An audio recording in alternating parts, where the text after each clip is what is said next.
حسبي ربي جل الله ما في قلبي غير الله نور محمد صلى الله لا إله إلا الله. அம்மாரத்தும் பிஸ்ஸு, அது எப்பவுமே தீமைகளை தான் அல்லாஹ்வுக்கு மாறு செய்ய தோணும், பாவ கருமங்களை தோணும், அதனுடைய இயற்கை சுபாவம். இப்போ அம்மாராவுக்கு பிறகு லவ்வாமா இருக்குங்களே, அது வேற ரெண்டாவது நப்சு. இதே நப்சு ஒரு குறிப்பிட்ட சில போதனைகளுக்கு பிறகு அதனுடைய மனோநிலை மாறிவிடும். நப்சுடைய மனோநிலை மாறிடும். மாறும் பொழுதாவது பச்சாதாபப்பட ஆரம்பிக்கும். அதாவது நாமும் எஜமானனுக்கு இப்படி துரோகம் செய்தோமே, அல்லாஹ்வுக்கு மாறு செய்தோமே என்றெல்லாம் அது வெட்கப்பட ஆரம்பிக்குதுங்க. அப்ப அதனுடைய பேரு மாறிவிடும். அதுக்கு லவ்வாமான்னு சொல்றோம். வலா உக்ஸிமு பின் நஃப்ஸில் லவ்வாமா, குர்ஆன்லயே வந்துருச்சு. அதனால நீங்க 4 நஃப்ஸ் இருக்கிறதாக நினைக்கக்கூடாது. ஒரே நஃப்ஸ் தான். அந்த நஃப்ஸுடைய படித்தரம். நம்ம சின்ன பிள்ளையில குழந்தைன்னு சொன்னாங்க, 13-14 வயசுல பையன் சொன்னாங்க நம்மள. அப்புறம் கொஞ்சம் ஜவானா நம்ம 30 வயசுல வாலிபன்னு சொன்னாங்க. இப்ப நம்மள பசங்க எல்லாம் பரிகாசம் பண்றாங்க கிழவன்ட்டு. எத்தனை பேர் மாறி போச்சு? பையன், குழந்தை, பையன், வாலிபன், இப்ப கிழவன் பேரும் வந்துட்டு. இப்ப இந்த 4 பேரும் ஒரு ஆளுக்குள்ள பேரா, 4 பேருக்குள்ள பேரா? நிலைகள் மாறும் பொழுது பேர் மாறி. அந்த மாதிரி தாங்க இதிலேயே கவனமா இருந்தீங்கன்னு சொன்னா, இதுவும் நஃப்ஸுடைய ஒரு சூழ்ச்சி. உங்களை ஹக்க அடைய விடாம கெடுக்கிறதுக்கு இந்த கவலையை கொண்டாந்து நஃப்ஸு போட்டுருச்சு.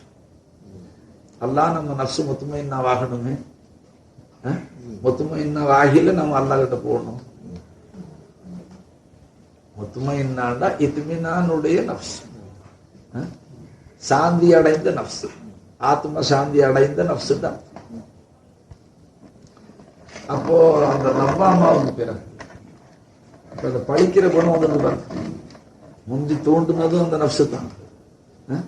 அல்லாஹ்வுக்கு துரோகம் செய்ய தோன்றது, மாறு செய்ய வச்சது. அதே நஃப்ஸ் சில போதனைகளுக்கு பிறகு, நல்லுபதேசங்களை கேட்டதற்கு பிறகு அதனுடைய குணம் கொஞ்சம் மாறும்.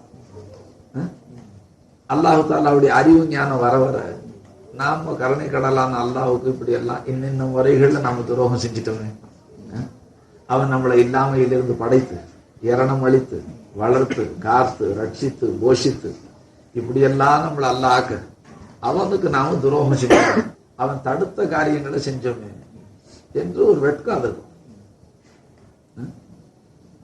அந்த நிலைக்கு பேர் தான் லவ்.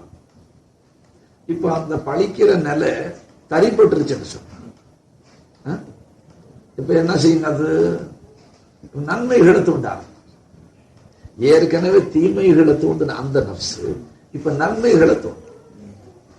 தான தர்மம் செய்யும்படியா தோணும், கஷ்டப்படக்கூடிய மக்கள் மீது இறக்கப்படக்கூடியா தோணும், அல்லாஹுவை வருத்தப்படுத்தின நம்மள அல்லாஹ்வை சந்தோஷப்படுத்துறதுக்கான நற்செயல்களை செய்ய தோணும். அப்ப அதுக்கு இல்ஹாம் வரும். நற்காரியங்கள் எது, நன்மை எது, அல்லாஹ்வுக்கு வெறுப்பானது எது? ஃபஅல்ஹமஹா ஃபுஜூரஹா வ தக்வாஹா. அல்லாஹ் ஒவ்வொரு நஃப்ஸுக்கும் இல்ஹாம் செய்யறான்னு சொல்லிட்டான். ஒவ்வொரு ஆத்மாவுக்கு அல்லாஹ் தாலா அது இல்ஹாம் செய்யறான். நன்மை இது, தீமை இது, இதனால அல்லாஹ் சந்தோஷப்படுவான், இன்ன காரியத்தால் அல்லாஹ் வெறுப்படைவான் தெரியப்படும். அதுல என்ன செய்யும்? அந்த பழிக்கிற நஃப்ஸ் இப்போ கொஞ்சம் அச்சப்படும். ஏன்னா நீங்க தண்டிப்பீங்கன்னு தெரிஞ்சு. நஃப்ஸ தண்டிக்காதவர்களுக்கு பேச்சை அது மறுபடியும் திருப்பி மறுபடி பாவ காரியங்களை தூண்டுச்சு. மேல் நோக்கி போகக்கூடியவர்கள் இப்ப ஆரம்பத்துல தீமைகளை தூண்டின அதே நஃப்ஸை இப்ப நன்மையை செய்ய சொல்லித்தோம், அல்லாஹ்வுக்கு பிரியமான நற்கிரியைகளை செய்ய சொல்லித்தோம். அந்த நிலை சாத்தியமாயிட்டால் அதற்கு பேர் முல்ஹிமா. ஆக கடைசியில அல்லாஹு தாலாவை அறிந்து அவனது ஐக்கியப்பட்டு நீங்க அமைதி அடைந்து இப்ப உங்களுடைய விருப்பம்ங்கிறது எல்லாமே விட்டுவிடுவீங்க. என் நஃப்சு முத்துமைன்னாவா ஆயிடணுங்கிற அந்த ஆசையை நீங்க விட்டு கொடுங்க.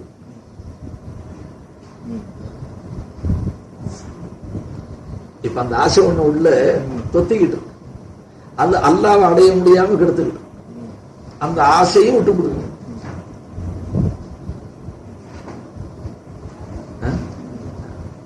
அப்புறம் வாழ்க்கையினுடைய சகல அம்சங்களையும் நீங்க அல்லாஹ்வின் பேர்ல எந்த விதமான ஆட்சேபனையும் இல்லாம அவன் உங்களை எப்படி வைக்கிறான்னு அப்படி இருக்கு.